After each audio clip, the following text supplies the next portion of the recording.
नमस्कार विद्यार्थी मित्रांनो, बृहन्मुंबई महानगरपालिका शिक्षण विभाग व्हर्च्युअल ट्रेनिंग सेंटर, मी विश्वास टोंबरे व्हर्च्युअल शिक्षक आपले स्वागत करतो।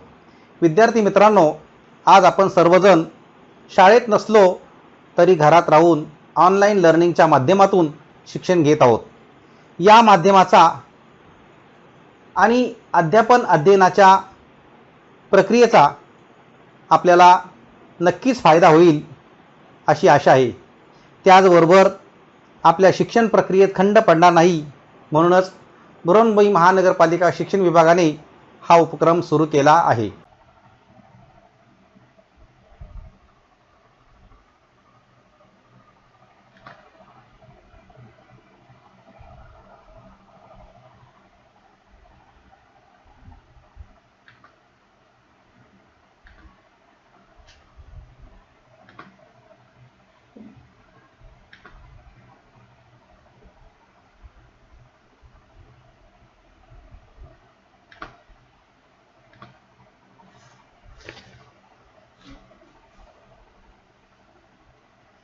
इयत्ता 10वी आपला विषय आहे भूगोल। यामध्ये आपण मानवी वस्ती या भागाची माहिती घेत आहोत।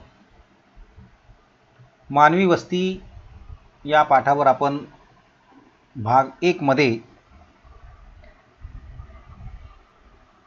ज्या भारतातील वस्त्या आहेत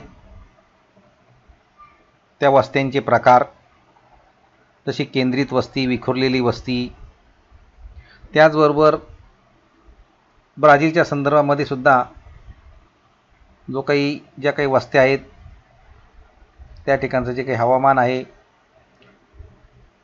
या भागाचा आपण मागच्या भाग क्रमांक 1 मध्ये अभ्यास केलेला आहे। आता आपण मानवी वस्ती या प्रकरणाचा भाग क्रमांक 2 अभ्यासत आहोत। भाग क्रमांक 2 यामध्ये भारत आणि ब्राझील यांचा तुलनात्मक अभ्यास आपण नागरिकीकरणाच्या संदर्भामध्ये करणार आहोत।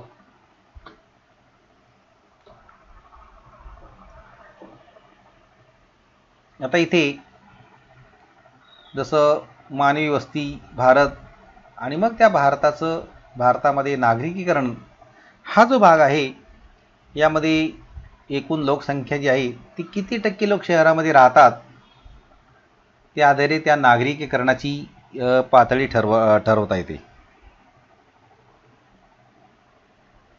म्हणजेच इथे शहरात राहणाऱ्या लोकांचं राहण्याचं प्रमाण किती आहे यावरून हे नागरिकीकरणाचा जो काही टक्केवारीचा जो काही भाग आहे तो या ठिकाणी ठरवला जातो। जसं इथे एक आलेख दाखवलेला आहे आणि त्यामध्ये जसं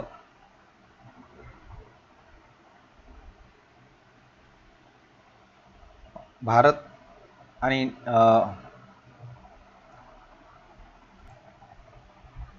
तर या ठिकाणी हा आलेख दाखवलेला आहे आणि त्या आलेखामध्ये भारताचं नागरिकीकरणाचा कल इथे दाखवला गेलेला आहे। या आलेखामध्ये जसे 1961, 1971, 1981, 1991, 2001 आणि 2011 ही झाली वर्ष आणि या ठिकाणी नागरिकीकरणाचा जो भाग आहे 0, 5, 10, 15, 20, 25, 30, 35 टक्केवारी दिलेली आहे। 1961 मधली जर टक्केवारी पाहिली आपण, त्या ठिकाणी नागरिकीकरणाची 18% होती। नंतर 1971ला ती 18.2 झाली, त्यानंतर 1981ला ती झाली 23.3 झाली, 1991ला 25.7, 2001 मध्ये 27.8 आणि 2011 मध्ये 31.2 अशा प्रकारे हा नागरिकीकरणाचा हा रेषालेख या ठिकाणी आपण पाहिलेला आहे। म्हणजे हा जो ग्राफ आहे हा ग्राफ या ठिकाणी आपण पाहिलेला आहे आलेख। आता हे जे नागरिकीकरण आहेत या नागरिकीकरणाच्या संदर्भामध्ये जसं 1961 साली किती टक्के नागरिकीकरण झाले? आता 1961 साला जर पाहिलं तर आपण 18% हे त्याचं उत्तर आहे, 18%. कोणत्या दशकात नागरिकीकरण सर्वाधिक होते? त्याचं उत्तर आहे जसं 2001 ते 2011 हे जे दशक आहे यामध्ये नागरिकीकरणाचा वेग जास्त होता. नंतर पुढच्या कोणत्या दशकात नागरिकीकरणाची वाढ अतिशय कमी होती? तर 1961 ते 1971 या कालावधीमध्ये नागरिकीकरणाची वाढ कमी होती, म्हणजे 18% आणि 18.2 म्हणजे हे खूपच कमी प्रमाण होतं. आता रेषालेखाचा जो कल जर आपण पाहिला तर भारतातील नागरिकीकरणाबाबत तुम्ही कोणता निष्कर्ष काढाल? तर यामध्ये आपण असं सांगू शकतो की 1961 पासून ते प्रत्येक 10 वर्षामध्ये नागरिकीकरणामध्ये सतत वाढच होत गेलेली आहे. तर आता ती 2011 या वर्षापर्यंत ही वाढ मोठ्या प्रमाणात झालेली आपल्याला दिसून येईल. म्हणजे एकंदरीत शहरात राहणाऱ्यांचं जे काही प्रमाण आहे हे प्रमाण आता वाढत गेलेलं आहे. हे आपण हा जो नागरिकीकरणाचा आलेख आहे यावरून आपण समजू शकतो. अशा प्रकारचा आपण निष्कर्षसुद्धा त्यामध्ये काढू शकतो. म्हणजे एकंदरीत भारताचं नागरिकीकरण हे सातत्याने वाढत आहे हे आपण समजू शकतो. त्याचबरोबर हे जे नागरिकीकरण आहे या नागरिकीकरणामध्ये जसं आलेख आहे त्या आलेख आपण पाहिला तर असं सांगितलं की भारतातलं नागरिकीकरणाचा कल 2011 साली 31.2% होता आणि तो विकसित देशांच्या तुलनेत फारच कमी होता. आणि असं असलं तरी देशातील नागरी लोकसंख्येमध्ये मात्र वाढ होत आहे. नागरिकीकरणासाठी उदयास आलेली नवीन शहरं, त्यांचा विस्तार, वाढता विस्तार, त्या शहराबाबतचे नियोजन इत्यादी ज्या बाबी आहेत त्या फार महत्त्वाच्या बाबी आहेत. दक्षिणेकडे नागरिकीकरण जास्त होत आहे आणि गोवा हे सर्वाधिक नागरिकीकरणाचं एक राज्य आहे की ज्या ठिकाणी 62% लोकसंख्या ही शहरी भागात राहते. दिल्ली हे केंद्रशासित प्रदेश आहे, त्या ठिकाणी नागरिकीकरण मोठ्या प्रमाणात झालेलं आहे. 80% लोक हे शहरामध्ये राहतात. त्याचबरोबर तामिळनाडू आहे, महाराष्ट्र आहे, गुजरात आहे, केरळ आहे, या ठिकाणी सुद्धा नागरिकीकरण मोठ्या प्रमाणात आहे.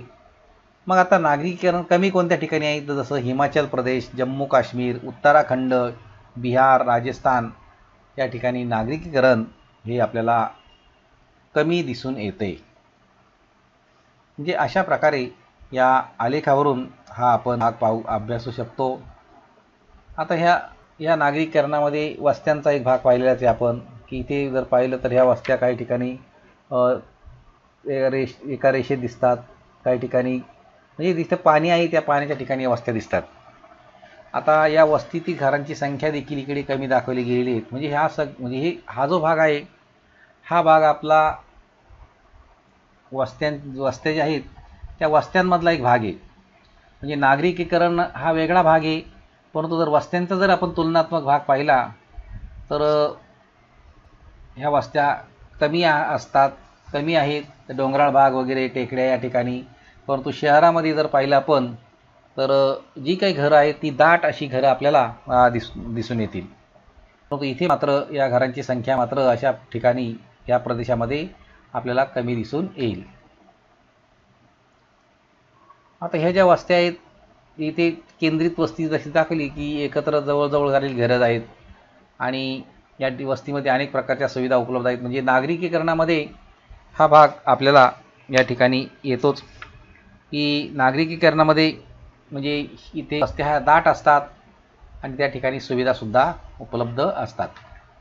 त्याचबरोबर ज्या वस्त्या विखुरलेल्या असतात त्या ठिकाणी मात्र सुविधाही कमी असतात, कारण तो भाग शहराचा नसतो, तो भाग खेड्यागावाचा असतो, खेड्याचा असतो. आणि अशा ठिकाणी या वस्त्या विखुरलेल्या असतात, त्यांना सुविधासुद्धा उपलब्ध लवकर होत नाहीत. आणि वाळवंटी जर प्रदेश असेल तर या वाळवंटी प्रदेशामध्ये मात्र इथेही तीच परिस्थिती असते, कोणत्याही प्रकारच्या सुविधा उपलब्ध होत नाही. म्हणजे इथे नागरिकीकरण आहे, ही नागरिकीकरण हा जो भागच येत नाही आहे, कारण इथे कोणत्याही प्रकारे म्हणजे शहरं नाही आहेत. हा सुद्धा एक वाळवंटाचा भाग इथे दाखवला गेलेला आहे. त्यानंतर हिमालयाचा एक भाग आहे की ज्या ठिकाणी हिमालयामध्ये सुद्धा नागरिकीकरण हे अगदी कमी झालेलं आहे, कारण इथे वस्त्याच दिसत नाही आहेत. त्याचबरोबर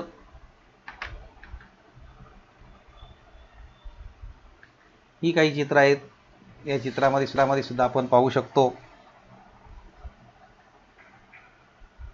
मग आता हे भारतातलं जे काही हवामान आहे, या हवामानाचा जर आपण विचार केला तर हे हवामानसुद्धा कशा पद्धतीचं आहे हे आपण पाहू शकतो.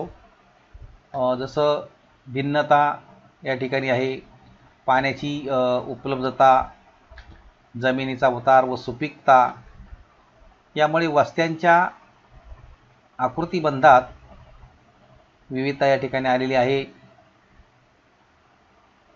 म्हणजेच इथे जर हा जो परिसर पाहिला तर हा परिसर हा नागरिकीकरणामध्ये येत नाही. हा वस्त्या कशा दिसतात, इथे विखुरलेल्या दिसतात. म्हणजे हा पहिल्या भागातलाच एक आपण थोडासा त्यातला एक भाग घेतलेला इकडे.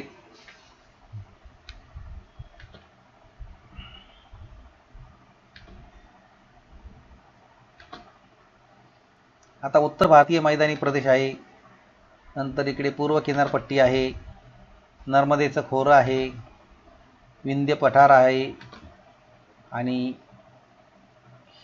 या ठिकाणी शेतीखाली असणारे भारतातील इतर जे काही भाग आहेत ते सुद्धा इथे दाखवण्यात आलेले आहेतच. आणि या ठिकाणी केंद्रित वस्त्यांचं जे काही प्रमाण आहे ते सुद्धा आपल्याला दिसून येते. त्याचबरोबर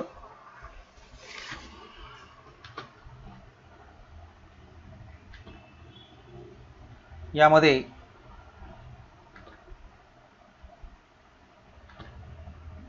राजस्थानचा पश्चिम भाग आहे,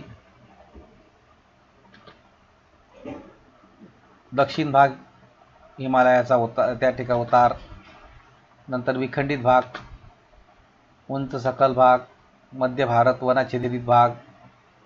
या ठिकाणी मानवी वस्त्या या विरळ आहेत हे आपण समजू शकतो. म्हणजे इकडे नागरिकीकरणाचा हा प्रश्न आलेला नाही.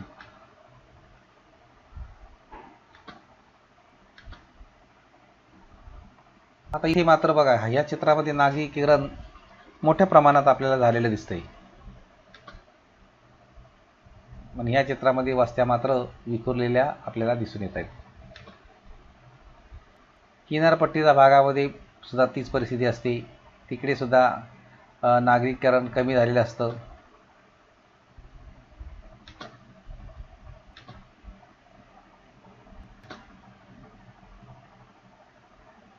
विंध्य सातपुडा ही काही चित्र तुमच्या माहितीसाठी वस्त्यांची आहे ती दाखवली जात आहेत. हिमालयाचा भाग इथे दाखवला गेलेला आहे या चित्रामध्ये, उतार त्याची ही चित्र आहेत. कारण इकडे नागरिकीकरणाचा काही प्रश्न नाही आहे.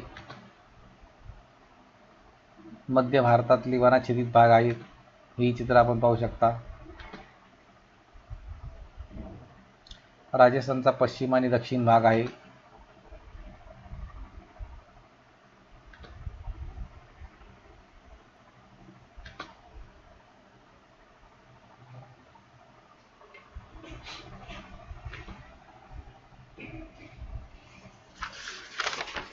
मग आता हे सगळं आपण या वस्त्यांच्या संदर्भात माहिती घेत असताना आपण नागरिकीकरणासुद्धा त्यामध्ये विचार करतोय. आता इथे जसं भारतीय उपखंडाला खूप प्राचीन इतिहास आहे, या प्रदेशातील लोक अनेक पिढ्यापासून नदी किनारी, पठारावर आणि डोंगरावर देखील नांदत आहेत. इंद्रप्रस्थ, दिल्ली, मिथिला, वाराणसी, हडप्पा, मोहनजोदडो, उज्जैन, प्रतिष्ठान, पैठण या त्या काळातील नागरी वस्त्या होत्या. यावरून भारताला नागरीकरणाची मोठी परंपरा आहे हे आपल्याला समजते. म्हणजे नागरीकरणाचा एक भाग इथे पूर्वीच्या काळापासून आलेला आहे याची सुद्धा माहिती आपल्याला या ठिकाणी देण्यात आलेली आहे. मग आता या नागरिकीकरणासाठी इथे जर आपण विचार केला तर भारताच्या नागरिकीकरणासाठी जसं असा एक भाग आहे, प्रश्न येतो इथे की भारतामध्ये नागरिकीकरण का वाढत आहे, भारतामध्ये नागरिकीकरणामध्ये वाढ का झाली आहे. तर जसं शेतीतील प्रगती, उद्योगधंद्यांचा विकास, शिक्षणाचा प्रसार, वाहतुकीच्या सुविधांचा विकास, शैक्षणिक सुविधांची उपलब्धता या सर्व कारणामुळे भारतामध्ये नवीन नवीन शहरं ही उदयाला आलेली आहेत. आणि या शहरामध्ये रोजगाराच्या ज्या काही संधी आहेत त्या मोठ्या प्रमाणामध्ये उपलब्ध होत आहेत. शिवाय या शहरामध्ये भारताच्या विविध भागातून लोक स्थलांतरित होऊन स्थायिक होत आहेत आणि त्यामुळे भारताचं नागरिकीकरण हे वाढत आहे हे आपल्याला इथे समजते. आणखी यामध्ये असं सांगितलं की जसं मागाशी सांगितलं दिल्ली वगैरे ही भाग घेतला होता.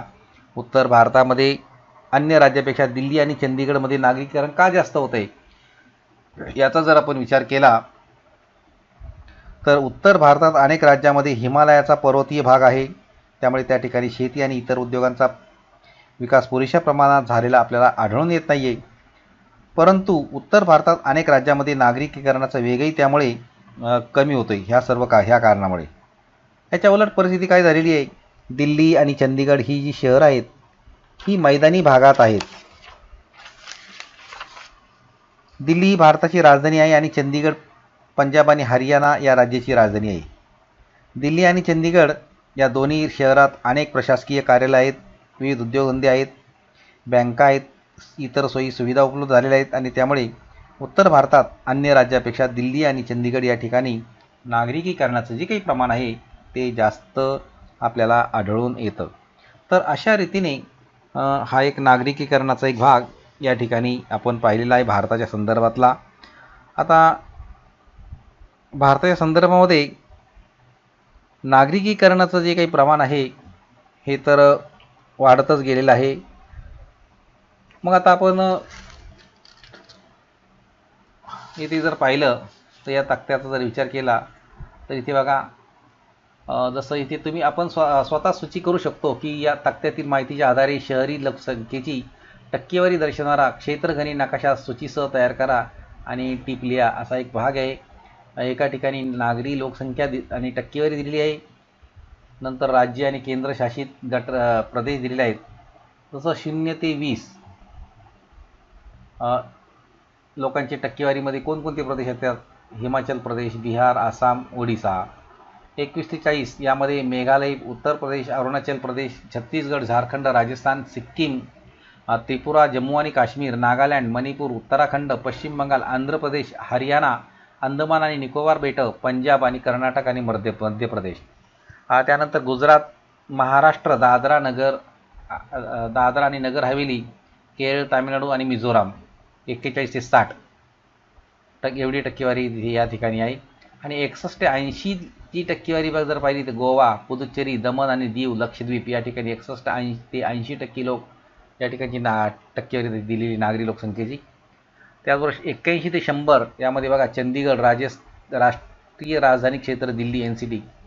तर अशा प्रकारे या नागरिकीकरणाचा भाग आणि राज्य आणि केंद्रशासित प्रदेश दिलेले आहेत.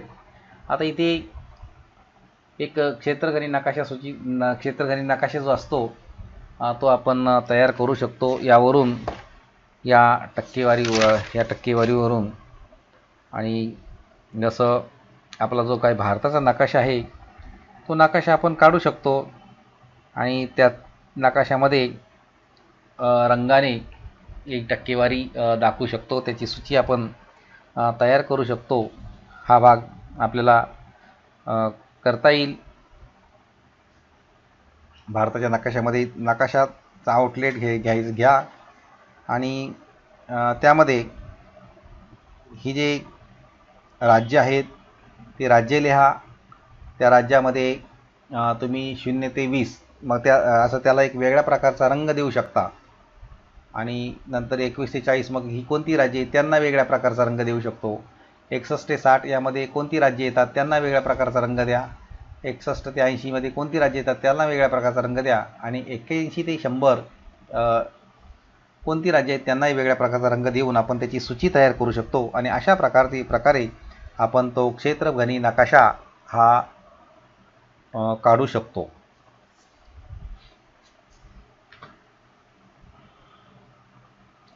आता भारताच्या संदर्भात माहिती झालेली आपली घेतलेली आपण साधारणपणे नागरिकीकरणाची.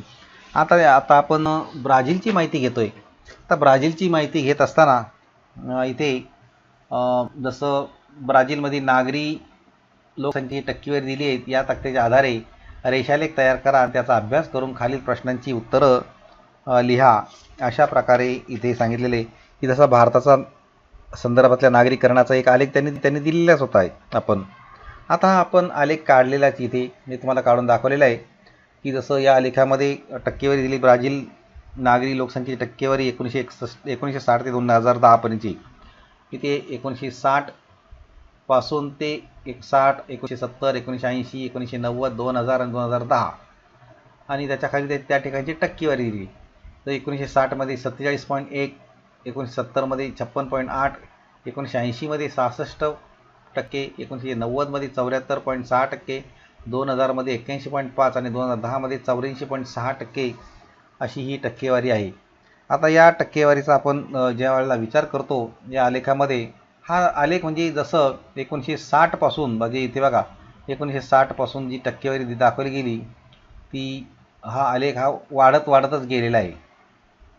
म्हणजे हा आलेख अगदी 2000 सालापर्यंत 2010 पर्यंत म्हणजे हा जो आलेख आहे हा अगदी वाढत गेलेला आहे, आणि शेवटी 84.6% एवढी नागरिकीकरणाचा भाग या ठिकाणी आलेला आहे.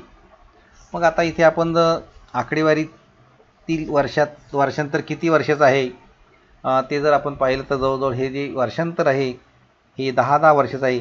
कोणत्या काळात नागरिकीकरण वेगाने झालेले आपल्याला आढळतं आहे. आता कोणत्या काळात नागरिकीकरण वेगाने झालेलं आपल्याला दिसून येतं आहे, जर आपण पाहिलं तर या ठिकाणी 1970 ते 80चा हा जो कालखंड आहे या ठिकाणी नागरिकीकरण मला वाटतं वेगाने आपल्याला दिसून येतं आहे. 56.8 आणि 66% म्हणजे मोठ्या प्रमाणात इथेही झालेलं दिसतंय.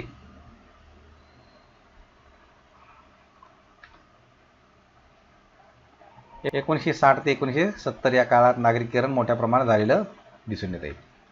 त्याचबरोबर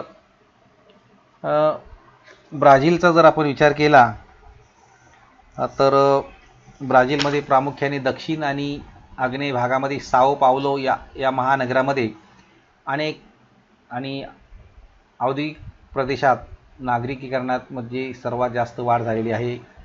काही भागातच होणारी लोकसंख्येची वाढ आणि वस्त्यांचं होणारं केंद्रीकरण जर आपण पाहिलं तर ब्राझील सरकारने पश्चिमेकडे चला अशा प्रकारचं एक धोरण सुरू केलेलं आहे, आणि त्याला प्रोत्साहनसुद्धा दिलं आहे. त्यामुळे काही भागातच होणारं जे नागरीकरण आहे ते कमी होऊन लोकसंख्येचं विकेंद्रीकरण होईल, आणि देशातील लोकसंख्या वितरणातील असमतोल कमी होईल, अशा प्रकारचा युक्तिवाद हा ब्राझील सरकारने केलेला आहे.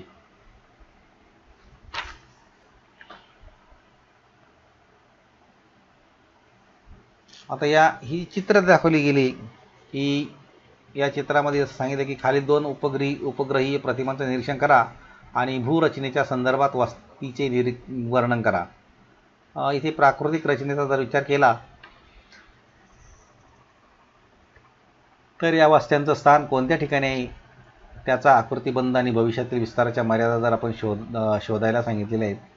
म्हणजे याचा तुम्ही बारकाईने विचार करायचा आहे, आणि त्या प्रतिमाचं निरीक्षण करून ते आपण त्या ठिकाणी कोणत्या वस्त्या आहेत आकृतिबंधामध्ये, विरळ वस्त्या, दाट वस्ती हे जे आहे ते आपण शोधायचं आहे.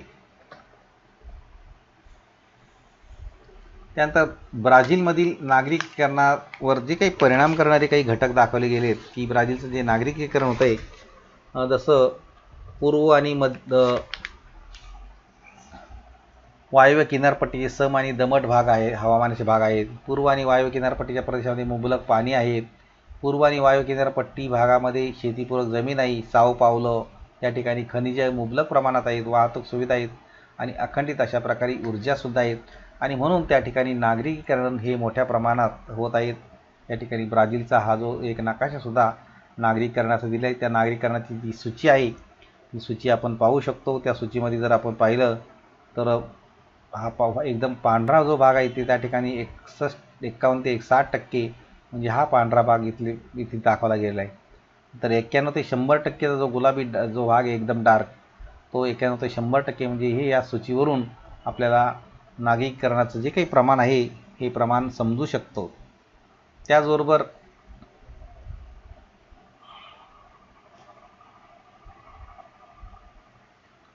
इथे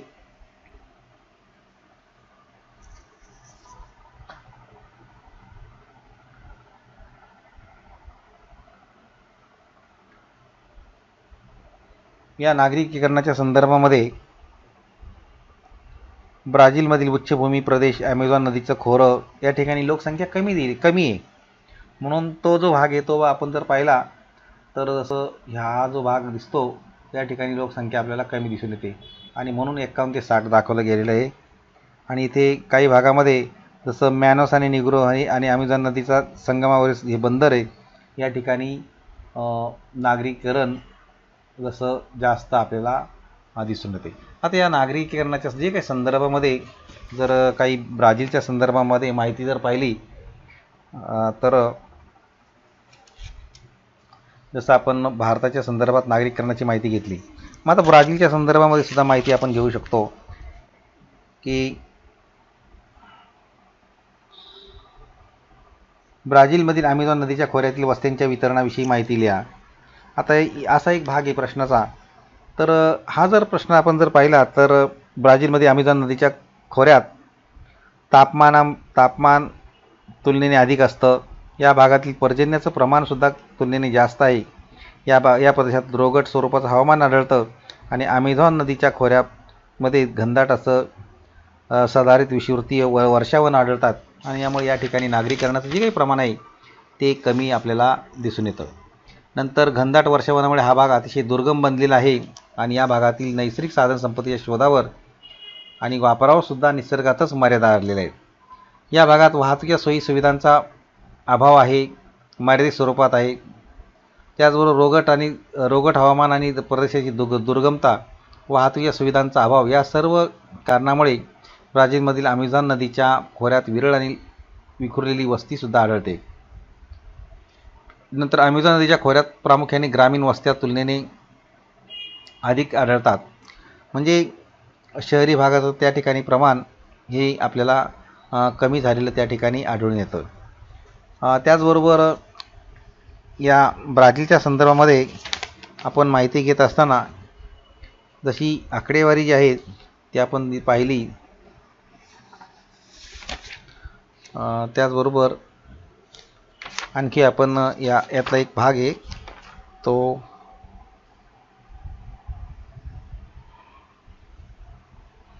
आता दोन देशातली आपण तुलना जर पाहिली, जसं भारत आणि ब्राझील या दोन देशातील लोकवस्तीची रचना, नागरी आणि ग्रामीण लोकवस्ती, त्याचबरोबर नागरीकरण यांचा एक संबंध यावर एक परिच्छेद लिहायचा आहे. हा जो प्रश्न आहे या प्रश्नाचा जर आपण विचार केला तर ब्राझीलमधील लोकवस्तीची रचना प्रामुख्याने विखुरलेली आणि केंद्रित स्वरूपाची आढळते. याच्या उलट भारतात लोकवस्तीची रचना केंद्रित, रेषाकृती आणि विखुरलेली आणि ताराकृती आढळते. आणि त्यानंतर ब्राझीलच्या तुलनेत भारतातील नागरी लोकवस्तीचं प्रमाण हे खूप कमी आहे. 2010 साली ब्राझीलमध्ये नागरी लोकसंख्येची टक्केवारी ही 84.6% होती. याच्या उलट 2011 भारतातील नागरी वस्तीची संख्या ही टक्केवारी जर 31.2 एवढी म्हणजे कमी आहे. नंतर ब्राझीलच्या तुलनेमध्ये भारतातील ग्रामीण लोकवस्तीचं प्रमाण हे खूप जास्त आहे. 2010 साली ब्राझीलमध्ये ग्रामीण लोकसंख्येची टक्केवारी केवळ 15.4% एवढीच होती. याच्या उलट 2011 भारतातील ग्रामीण लोकसंख्येची टक्केवारी 68.8% होती. आणि त्याचबरोबर ब्राझील देशात बहुतांश भागामध्ये नागरीकरण झाल्याचं आढळून येतं. याच्या उलट भारतामध्ये मर्यादित प्रमाणामध्ये नागरीकरण झाल्याचं आपल्याला आढळून येतं. तर अशा प्रकारे भारत आणि ब्राझील दोन देशातल्या नागरीकरणाचा जर आपण तुलनात्मक अभ्यास केला तर अशा प्रकारे काही माहितीसुद्धा आपल्याला सांगता येईल. आता इथे अचूक पर्याय काही प्रश्न आहे असा बघा. अचूक पर्याय समोरील चौकटीमध्ये अशा प्रकारची खूण करा की तिले वस्त्यांचे केंद्रीकरण खालील प्रमुख बाबीशी निगडीत असतं. समुद्र सानिध्य, मैदानी प्रदेश, पाण्याची उपलब्धता आणि हवामान. तर इथे आपल्याला पाण्याची उपलब्धता हे उत्तर देता येईल. ब्राझीलच्या आग्नेय भागात प्रामुख्याने कोणत्या प्रकारची वस्ती आहे? केंद्रित, रेषाकृती, विखुरलेली, ताराकृती. तर केंद्रित आहे. भारतामधील विखुरलेल्या वस्त्यांचा प्रकार कुठे आढळतो? नदीकाठी, वाहतूक मार्गाच्या लगत, डोंगराळ भागात आणि औद्योगिक क्षेत्रात. कोणत्या ठिकाणी आहे? तर डोंगराळ भागात. नंतर नर्मदा नदीच्या खोऱ्यात केंद्रित वस्ती आढळते. वनाच्छादन, शेतीयोग्य जमीन, उंच सखल जमीन, उद्योगधंदे. त्याचा अचूक उत्तर आहे शेतीयोग्य जमीन. ब्राझीलमध्ये कमी नागरीकरण असणारे राज्य कोणते? पारा, आमापा, एस्पिरितो सांता आणि पॅराना. तर त्यापैकी पारा. तर अशा प्रकारे हे पर्याय सुद्धा आपल्याला सांगता येतील. आपण ते लिहू शकता. आता काही प्रश्न तुम्हाला दिलेले आहेत. जसं ब्राझील उच्चभूमीची वैशिष्ट्ये कोणती? 1961 मध्ये भारत आणि ब्राझील या देशात मानवी वस्तीच्या आलेखामध्ये काय दिसून येते? भारताचे सर्वात कमी नागरीकरणाचे वर्ष कोणते? ब्राझीलचे सर्वात जास्त नागरीकरणाचे वर्ष कोणते? ब्राझीलमधील औद्योगिक क्षेत्र. या घटकाची बरीचशी माहिती देण्याचा प्रयत्न करण्यात आलेला आहे. आपणही या घटकाचे व पाठाचे वाचन करायचे आहे आणि पाठ्यपुस्तकात दिलेले जे प्रश्न आहेत त्या प्रश्नांची उत्तरं सोडवायची आहेत. त्याचबरोबर आपल्याला मी काही प्रश्नसुद्धा दिलेले आहेत, ते प्रश्नसुद्धा आपण सोडवायचे आहेत. आणि याबरोबरच या पाठाच्या आपल्या प्रतिक्रिया आपण बृहन्मुंबई महानगरपालिकेच्या यूट्यूब चॅनलवर जरूर कळवायच्या आहेत. धन्यवाद.